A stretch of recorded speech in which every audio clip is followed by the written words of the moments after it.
The Treasury Department intends to pursue a relentless warfare against the despicable, dope-peddling vulture who preys on the weakness of his fellow man. Have you ever wondered why cannabis was originally classed as an illegal substance in the USA? When alcohol and tobacco are legal, especially as a lot of people consider tobacco and alcohol to be more addictive and harmful than cannabis.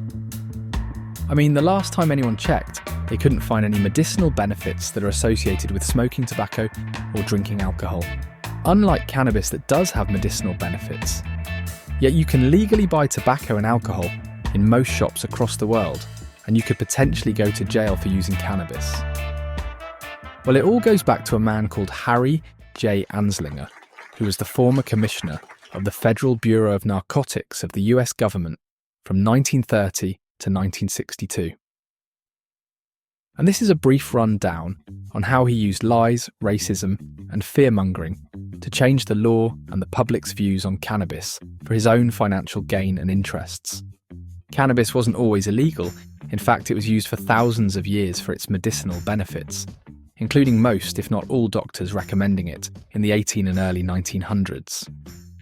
Throughout history, hemp has been used extensively across the world. Hemp was one of the first cultivated fibre plants, with archaeological records of its use tracing back to ancient civilizations in northern China as early as 10,000 BC, and the Egyptians recording the medicinal uses of the hemp plant as far back as 2000 BC. During the Middle Ages, hemp cultivation spread across Europe, becoming a vital crop for fibre production. Even America's founding fathers, Thomas Jefferson, George Washington, and a number of others grew Indian hemp for financial gain. The hemp they were growing was perfect for making strong fibre, which was used to make rope, sails, paper, and clothing. Some early Americans made their fortune by cultivating the hemp for industrial use, while others cashed in by selling cannabis for its medicinal benefits. Back in the day, hemp wasn't always used for smoking, because the THC levels were too low to get people high.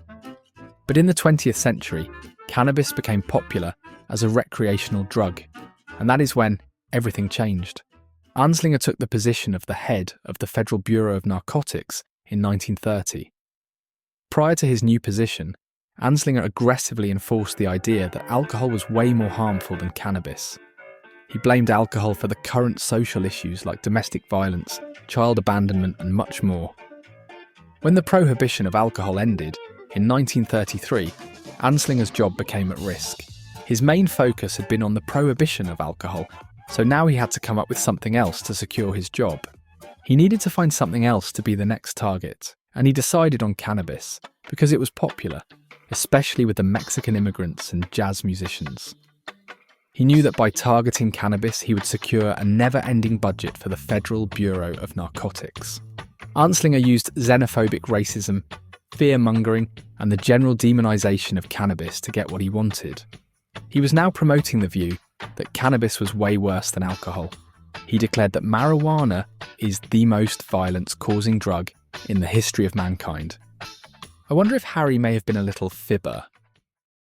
In 1936, a government-funded film called Reefer Madness was created to try to scare Americans into never trying cannabis, because if you did, you would turn into a crazed zombie, according to those who know what's best for the rest of us. The association with the Mexican immigrants and jazz musicians was used to frighten the mainstream American public, with false racist claims being used to spread fear and prejudice. They even changed the official name from cannabis to marijuana, so it sounded more Spanish. His campaign against cannabis led to the passage of the Marijuana Tax Act of 1937, under which the importation, cultivation, possession, and/or distribution of marijuana were regulated. His strategy was so successful that he remained the head of the FBN for more than 30 years.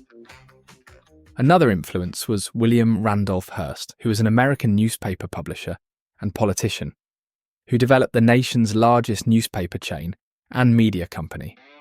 He fully supported Anslinger's crusade against cannabis, mainly to protect his financial interest in the timber industry. He was worried that hemp paper would be too much competition for his business and would take a massive cut out of his profits. The DuPont Corporation also supported Anslinger, as they were concerned that hemp products would overtake their investments in nylon. Who would have thought that the filthy rich could ever have that much influence over the powers that be? I'm sure that would never happen, right? The hippies arrived in the 60s promoting peace and love. They were lovers of cannabis and the leaders of the anti-war movement.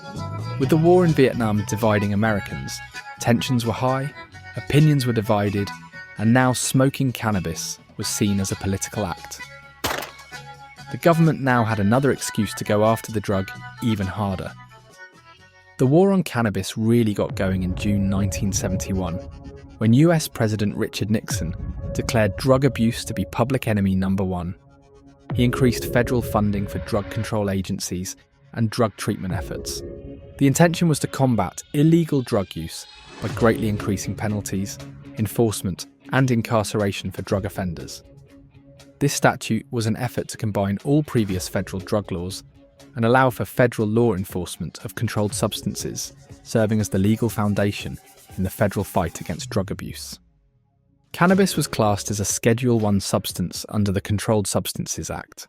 Schedule I drugs have a high potential for abuse, the potential to create severe psychological and/or physical dependence, and are defined as drugs with no currently accepted medical use. Other drugs in this category are heroin, ecstasy, LSD, and GHB. Despite the historical context and motivations that led to the criminalisation of cannabis, we must look at the present-day reality of substance use and its impact on mental and physical health. It's amazing how alcohol and tobacco are not on the list of Schedule I drugs when you consider just a few factors. Alcohol, while socially acceptable and legally accessible, is a leading cause of numerous health issues. It contributes to liver disease, heart problems, addiction, and a host of mental health issues, including depression and anxiety. The social ramifications are also severe, with alcohol being a major factor in accidents, violence, and family breakdowns. Yet despite these well-documented harms, it is readily available in every corner store, advertised widely, and socially ingrained in many cultures. Tobacco is responsible for millions of deaths worldwide each year. It is a major cause of cancers, respiratory diseases, and cardiovascular conditions. The addictive nature of nicotine makes quitting extremely challenging, trapping millions in a cycle of dependence and declining health. Again, despite the overwhelming evidence of harm caused by tobacco and alcohol, both remain legal products sold openly and heavily marketed. Now consider cannabis, a substance with thousands of years of medicinal use, and the studies that have shown its efficacy in treating a variety of conditions, including chronic pain, epilepsy, multiple sclerosis, and even mental health disorders like PTSD and anxiety. Unlike alcohol and tobacco, cannabis does not carry the same risk of lethal overdose and is considered less addictive. Despite these benefits and a relatively safer profile, cannabis remains illegal in many parts of the world. Moreover, individuals who use cannabis still face significant social stigma. They are frequently perceived as irresponsible or criminal, a stark contrast to the social acceptance of alcohol and tobacco use. As we've seen in this video, this negative perception is deeply rooted in decades of xenophobic racism, misinformation, and fearmongering, further perpetuating the cycle of criminalisation and marginalisation of cannabis users. I think it may be worth noting that pharmaceutical companies make billions of dollars annually from treating medical conditions caused by alcohol and tobacco. So this raises a critical question as to why these companies want to keep alcohol and tobacco legal. I mean, the profits derived from medications for heart disease, cancer, and addiction treatments are immense, so why would they want to legalise a plant with medicinal benefits and ban the substances that are making people ill when they're in business for financial gain? Don't be fooled by the lies and fear-mongering around cannabis, created by powerful individuals and corporations for their own greed and benefit. Do your own research and be aware of how this world is run and who it's run by. Thanks for watching. Please let me know your thoughts in the comments. I'd be interested to see what you guys have to say on this. If you enjoyed this video, please consider hitting the thumbs up and subscribing. It really does help the channel to grow, and I really would appreciate it.